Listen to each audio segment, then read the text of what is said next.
தேர்தல் நேரத்தில் எப்படி நீங்க வேலை செய்வீங்க?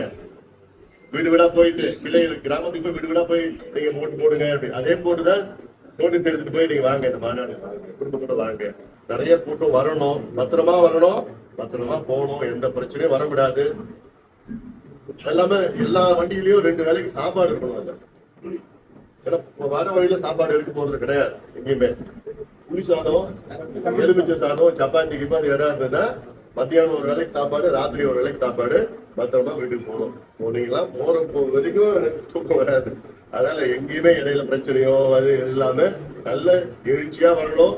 எழுச்சியா திரும்பி இளைஞர்களும் நீங்க எல்லாம் போகணும். ஏன்னா நீண்ட இடைவெளிக்கு பிறகு நடக்கிற மாநாடு எல்லாரையும் நம்ம அழைக்கிறோம். அதனால இதை நல்ல ஒரு உற்சாகத்தோட பண்ணுங்க. இதுக்கு இன்னும் 2 வாரம் இருக்கு. இன்னும் 2 வாரத்துல எல்லா வீட்டுக்கும் போங்க.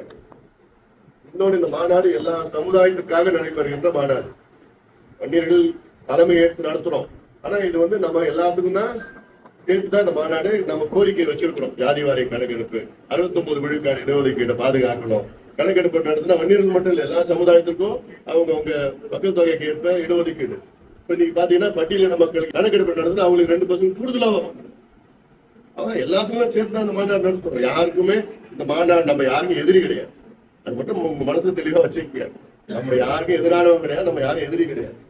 நம்ம வளர்ச்சி வரணும்.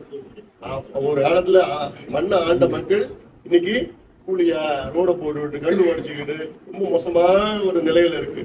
மதுவுக்கும் போதைக்கும் அடிமையாக இருக்கிற மக்களை அவரை தட்டி எழுப்பி படி வேலைக்கு போ அப்படின்னு சொல்லி சுயமரியாதை வாழறதுக்காக தான் இந்த மாநாடை நம்ம நடத்திட்டு வரோம். அதனால நீங்க ஐயா தலைமையில இந்த மாநாடு நடக்குது, சிறப்பா நடக்கும். அதற்கு நீங்க எல்லாமே வேலை செய்யணும், வேகமா செய்யுங்க. இன்னும் 2 வாரம் இருக்கு.